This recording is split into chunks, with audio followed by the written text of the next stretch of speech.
先日、めったに雪が降らない我が家で記録的な大雪が降り、なんとその極寒の夜に停電になってしまうという災難がありましたが、その時の経験を踏まえ、早速我が家では真冬の停電対策を強化しましたので、今回はその件についてお送りします。まず、停電時や災害時の備えとして最も有効なのは、いざという時でも AC 電源を使えるようにしておくことです。つまり屋根のソーラーパネルプラス蓄電池、または発電機やポータブル電源などが対策の候補となりますが、当然かなり大きなコストがかかるので、どこの家でも気軽に導入できるものではありません。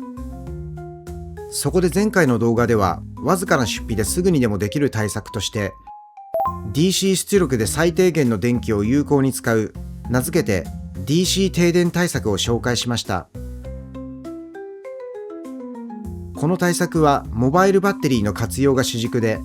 モバイルバッテリーなら導入コストの安さだけでなく、ソーラー充電も可能で邪魔にならず、場所を選ばず、それぞれ離れた場所でも使えるというメリットもあります。とりあえず前回の停電時はエアコンが止まり、室温が6度まで下がってしまったことが一番の問題だったので、あの後僕はすぐに DC 給電で使える猫用のヒーターマットと大容量のモバイルバッテリーを追加で購入しました。そして今回は DC の利便性をさらに向上させるために、室内利用ができるソーラー充電スポットを作ることにしました。これにより家のコンセントから AC の電気を取らなくても、またわざわざ外に出なくても充電ができるようになります。モバイルバッテリーは災害時に役立つと言いましたが、もちろん普段の生活においても役に立つシーンはいくらでもあります。例えば、この家は猫たちがいるので、今は24時間エアコンを稼働させていますが、前回紹介したようなヒーター系のアイテムを活用すれば、極端な話、僕一人なら暖房を使わなくても暖かく過ごせるので、使い方によっては月の電気代を数千円浮かせることもできますし、夏は夏で暑さ対策で使える便利なアイテムがたくさんあるので、そちらも機会があればまた何かの動画で紹介しようと思います。というわけで、唐突に猫部屋の窓掃除を始めたのは、日の当たる窓の前にソーラーパネルをかけられるようにするためで、果たしてイメージ通りに機能する室内 DC 充電スポットとなったのか。それでは続きをご覧ください。よ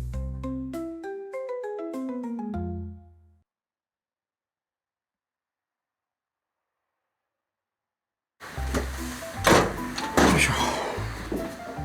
おー、綺麗になった綺麗になった。おっちゃん、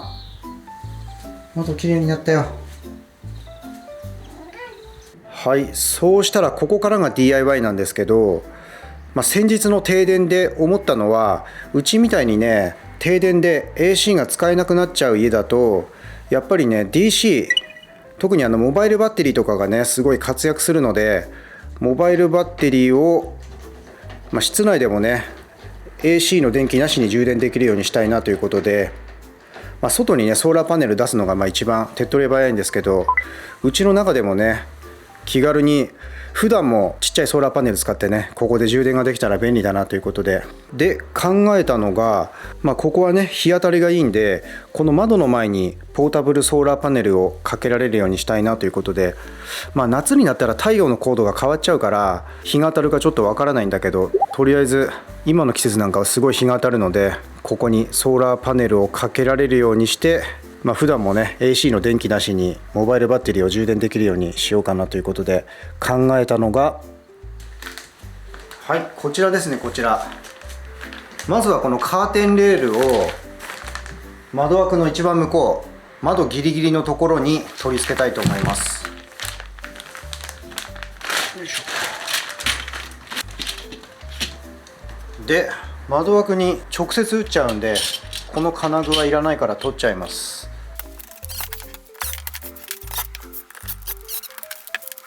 よし。そうしたらこのカーテンレールが要はねソーラーパネルをかけるための専用レーンになるんですけど、一応取り付け方もね説明しておくと、こういうカーテンレールを窓枠の上に直接打ち付ける場合っていうのは、使うネジは、これ付属してたネジなんですけど、こういう鍋ネジか、もしくはこういうトラス頭のネジ、こういうネジですね。こういうネジで、ここにサランネジとか使っちゃうと結局出っ張っちゃうから、コンコンコンコン当たっちゃうんですよね、こうやって。だから頭が出っ張らないようにね、こういうトラス頭のネジか、もしくは鍋ネジを使って固定します。それとあれですね、このレールはこんなにたくさんは使わないし、ちょっとこの真ん中の大きいのが邪魔になっちゃうんで、不要な分は外しちゃいますね。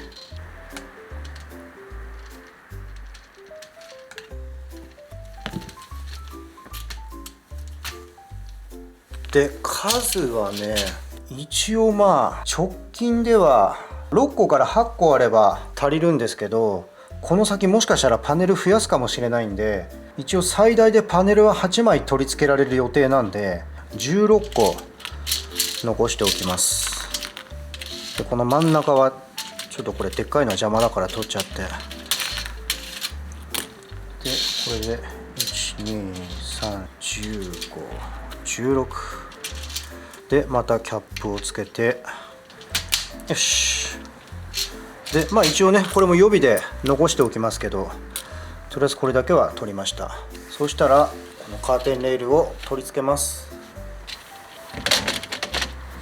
で、このランナーは窓に当たらない位置で固定します。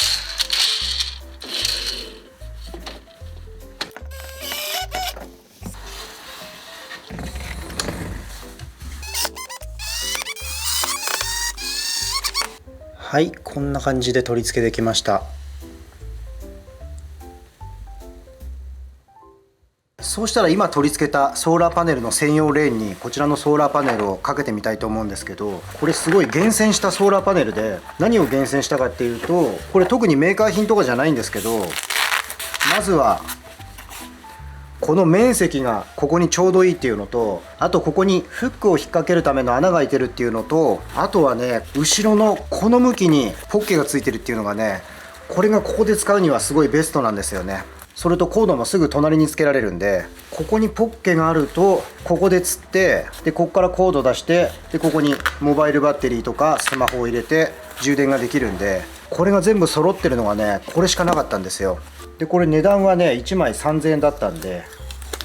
実はもう1枚先に買ってあるんで、はい、同じパネルがもう1枚で、フックはこちらですね。これ100均で買ってきたんですけど、フックはちっちゃいフックで十分なんで、そうしたらこの S 字フックを今取り付けたカーテンレールのランナーに取り付けて、でここにパネルを引っ掛けると、向きはパネルが外側を向くように引っ掛けます。よいしょ。はい、これでもうかけると同時に発電が始まりましたね。ランプがついてますね。はい、こんな感じでしっかり日が当たってますね。そうしたらこれにコードを取り付けて、早速ちょっとモバイルバッテリーを充電してみようか。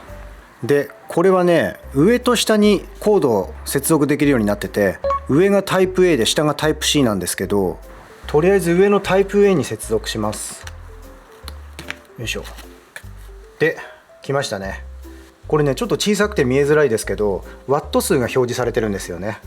なのでどれくらいの電気が来てるか、これで一目瞭然なので、早速モバイルバッテリーを接続してみたいと思います。はい、持ってきました。ちょうど雲が出てきちゃったな。困ったな。ちょっと雲が出てきちゃったんですけど、とりあえずこっちがタイプ A でこっちがタイプ C なんですね。でこのタイプ C の方をモバイルバッテリー側に接続すると、やった、充電が始まりました。でワット数が12345までいくかな。今日ちょっと雲がかかってるんで3ワット4ワットぐらいですけど、でここにポッケがついてることによってこうして入れられるので、ほらこれでワット数も見えるし、コードも必要最小限で済むし、でこの大きさなんですけど、この大きさの何がいいかっていうと、ちょっとね引きで見てもらうと、ちょうど窓1枚につき2枚かけられるんですよ。こうやってちょっともう1枚かけてみますね。そこにこれを引っ掛けて、ほらちょうど1枚の窓で2枚かけれて、でしかもね下を見るとね、ほら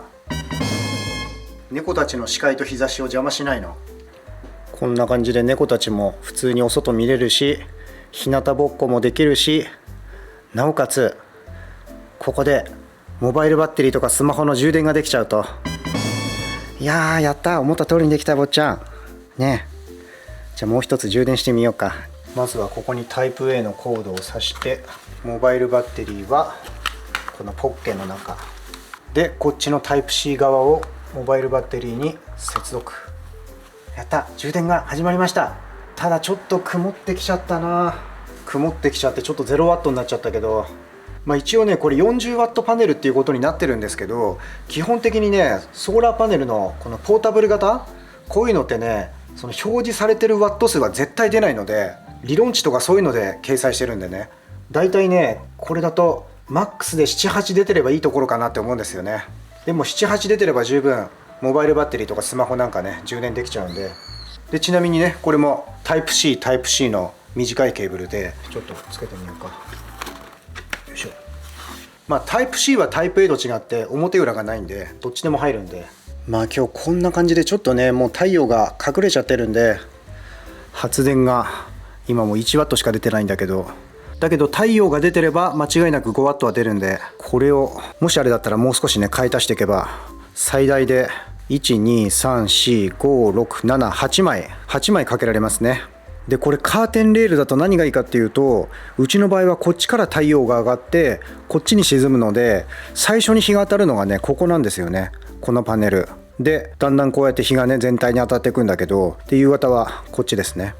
なのでこれがねカーテンだとこうやって動かせるんですよね。このまま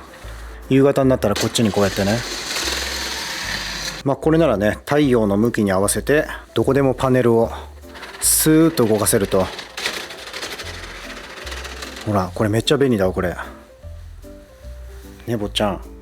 でちなみに僕同じようなサイズのパネルもう1枚持ってるんだけど、これだとねポッケついてるはついてるんだけど、このポッケの向きと位置だと、こうなっちゃうから、モバイルバッテリーとかスマホをねこうやって入れておけないんですよね。こっちにしてもそう。唯一ねここをちょっとクリップかなんかで留めてこうやってかければね一応充電できるんだけど、ここに入れてね。だけど重さで多分デロンってなっちゃうんで、やっぱりポッケの位置がすごくこれ大事なんですよね。それから200ワットパネルのすごい大きいパネルもあるんで、それ試しにちょっとかけてみようか。はい、こちらですね。これは本当ね災害時用に買ったもので、200ワットパネルって言っても200ワットは絶対出ないけど、この大きさでせいぜい50から55ワットぐらいだと思います。60は出ないと思いますね。でその60っていうのも3つ使って合計が60ね。これコードはさっきと同じだけど、でこっちの場合はねタイプ A タイプ A タイプ C で、このタイプ C はねこのパネルが強力なのもあって結構強く出るんで、このケーブルも PD 対応なんで、 PD 対応のモバイルバッテリーとかスマホならもうこれ1つで20ワットぐらい一気に充電できるんで、だからこれもちょっと一回かけてみようか。フックはこれ100円なんで捨てんですけど、でこのフックはもうその都度かけるのが面倒だから、これはもう最初から全部かけといてもいいかなと思うので、どうせ使わない時はそっち寄せれば隠れるしね。やっぱり200ワットパネルを横にかけるのはさすがに無理があるかな。ここでも釣れればいいけど、こうやって寄っちゃうね。もともとこれはここでかけることを想定してないんで、ここでかけるのはそのちっちゃいのをねかけようと思ってたんで。というわけでこの大きい200のパネルはちょっと無理でしたけど、こっちのちっちゃいパネルはもうこんな感じで自由にどこでも持っていけてこれはいいですね。これちょっと気に入りましたね。こっちの網戸じゃなくて窓でも大丈夫かな。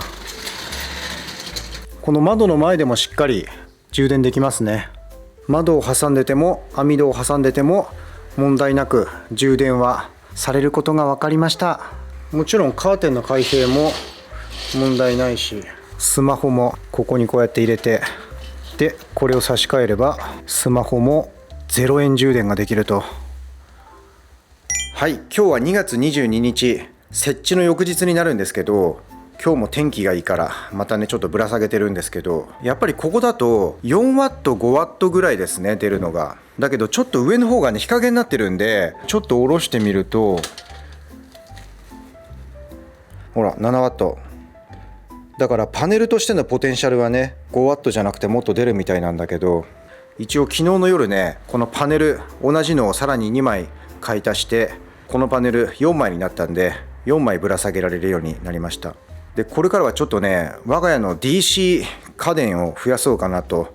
思っていて、DC 家電って言ってもちょっとしたアイテムだけど、停電時にね、猫吉がちょっとね寒い思いさせちゃったからね、それがちょっと僕心が痛くて、後ねすぐ DC 給電で使える猫用のホットマットをね買ったんですけど、